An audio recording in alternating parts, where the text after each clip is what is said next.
Alors bonsoir, bienvenue à la Cinémathèque Suisse pour cette projection spéciale qui vous est proposée dans le cadre d'un colloque organisé par l'Université de Lausanne, en particulier par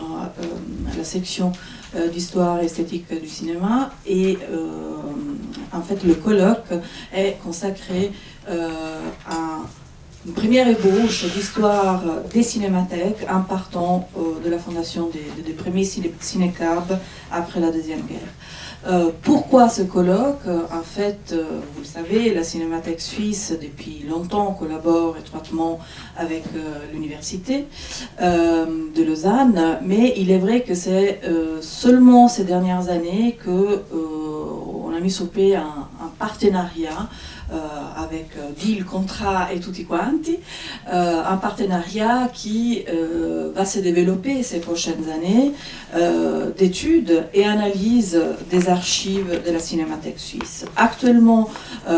l'université est en train de développer 5 projets de recherche. Un de ces projets de recherche est consacré à une histoire institutionnelle de la Cinémathèque suisse. Pourquoi une histoire institutionnelle de la Cinémathèque? C'est parce que, en fait, nous avons beaucoup de témoignages directs des fondateurs, de ceux qui ont fait et créé cette institution, mais il est vrai qu'il n'existe pas encore une étude approfondie, une analyse de l'histoire institutionnelle de cette cinémathèque et surtout de l'impact que cette institution a eu sur le développement de la cinématographie dans notre pays.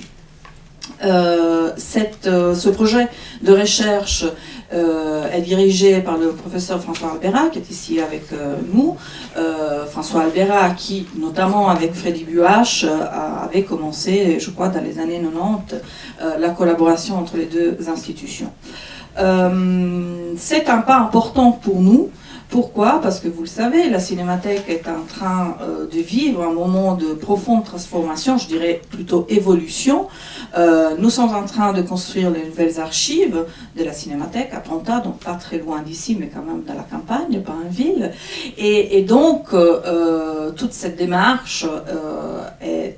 un pas important vraiment pour relancer l'institution une fois que la construction des archives sera achevée, si tout va bien, à la fin 2018. Pour le programme que vous allez voir, je cède très volontiers la parole à Pierre-Emmanuel Jacques, qui avec Alessia Bottani s'occupe de travailler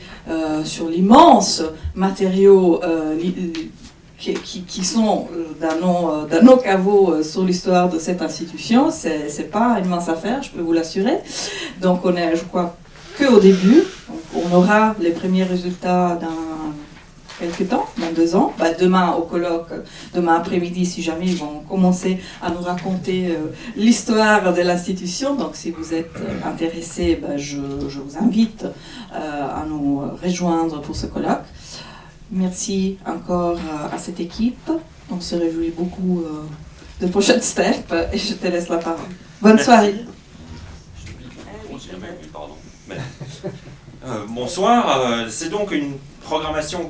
qui s'inscrit effectivement dans ce colloque, qui essaie d'interroger les rapports entre ciné-club et cinémathèque, et il nous a semblé qu'il était dans ce cadre-là important de sortir un certain nombre de films qui peut-être ont déjà eu une longue existence au sein de la cinémathèque, mais qui sont représentatifs d'une manière de programmer que la cinémathèque a pu développer justement dans le cadre aussi de ce qu'elle fournissait aux différents ciné-clubs. Et ce sont donc des copies qui, pour la plupart d'entre elles en tout cas, participent justement du travail sur les collections, sur la réunion d'un certain nombre d'œuvres qui ont permis de faire découvrir aussi un autre type de cinéma, parce que c'était aussi ça une des tâches que Freddy Buache se donnait, c'est-à-dire de faire découvrir des films originaux, surprenants, et on a établi une sélection à partir justement de cela. C'était aussi une manière, en faisant cette sélection, de relever un certain nombre de titres dont l'entrée fait une sorte d'histoire même des collections. Il y a des films, comme le film de Luis Buñuel que nous allons voir en muet en entrée, Un chien andalou, qui n'est pas forcément un film rare, on l'a vu à de nombreuses occasions, mais on voit que c'est pour le mouvement des ciné-clubs et après pour les cinémathèques naissantes, un film, une œuvre, celle de Luis Buñuel, qui suscite l'envie des spectateurs, qui suscite de nombreux programmes, et dont le fait de posséder un exemplaire de ce film constituait une chance pour une cinémathèque. La cinémathèque française a fait longtemps circuler ce genre de film, et là, la copie que l'on va voir est en fait une copie qui vient du marché allemand, d'une cinémathèque allemande. Vous verrez, le premier intertitre est en allemand, et on ne sait pas très bien comment elle est arrivée à la cinémathèque. Semble-t-il, c'est pas une duplication avec une archive sœur qu'elle se fait. Et à partir de ce moment, le film était entré dans la collection et a pu donc circuler lors de nombreuses mises à disposition pour des ciné-clubs ou dans des présentations que Freddy Buach menait régulièrement dans les écoles, dans les ciné-clubs, partout où il était invité. Souvent, dans le cadre de ces présentations, Freddy Buach, outre présenter des classiques de l'histoire du cinéma, des films de cinéastes dont il voulait défendre l'œuvre, comme Jean Vigo par exemple, ou bien Erich von Stroheim, il aussi a souhaité souvent placer en ouverture de séance un ou deux films surprenants et dont il se disait, avec raison certainement, parce que c'était des œuvres de cinéastes qui n'étaient pas encore très connues, de faire découvrir des œuvres importantes, souvent du répertoire de l'avant-garde. Et dès en fait les années 40, dès même la création de la Cinémathèque, en 1944-45, on est surpris de trouver dans les collections des archives du film à Bâle, l'ancêtre de la Cinémathèque, là où se fait une première collection de films autour de Peter Bechin et Georg Schmidt, eh bien, il y a là un ensemble de films qui sont déposés par un distributeur qui, très vite, est sensible à l'appel de ces cinémathécaires, de ces gens de cinémathèque, pour que les copies, en fin d'exploitation, ne soient plus détruites purement et simplement. Et donc, on trouve un distributeur, Charles Weissmann, qui est à la tête de MLK, une société qui est une filiale d'une société munichoise, qui a encore dans ses collections une série de films de l'avant-garde, dont par exemple les films de Oskar Fischinger, Studie numéro 11, Composition in Blow, ou Moretti Greiftein. Et c'est intéressant de voir que ces films de l'animation sont des films, pour certains, qui sont véritablement issus de l'avant-garde, à savoir un essai de faire résonner l'un avec l'autre les rythmes des images avec une composition musicale, mais aussi dans certains cas, pour Moretti Greiftein, une publicité destinée à soutenir une marque de cigares. Dans les autres choses que nous avons retenues, il y a des fois des raretés, comme par exemple le film d'Alberto Cavalcanti, Tour de chant, qui est un film qui a aussi tourné ici autour des figures importantes qui étaient pour la scène romande, le film avec Gilles et Julien, deux cabarettistes, et dont Gilles était extrêmement connu en Suisse romande, et qui avait eu justement une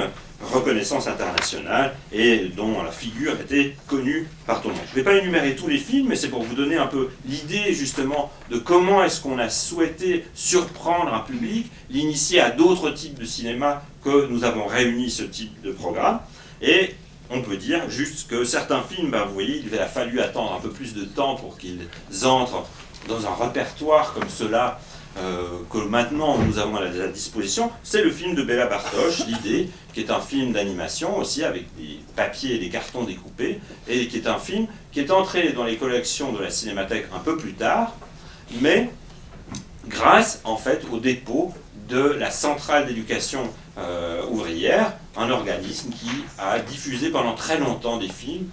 en direction plutôt aussi des ciné-clubs et surtout du mouvement ouvrier ou des organes du mouvement ouvrier, et qui à partir de là a fait œuvre d'éducation populaire et dont la Cinémathèque avait eu la charge d'une restauration en collaboration avec les archives fédérales et mémoriales. Et donc c'est comme ça un ensemble de films qui me semble faire un aperçu intéressant, original des collections que nous vous présentons ce soir, et donc je vous souhaite le plus grand plaisir.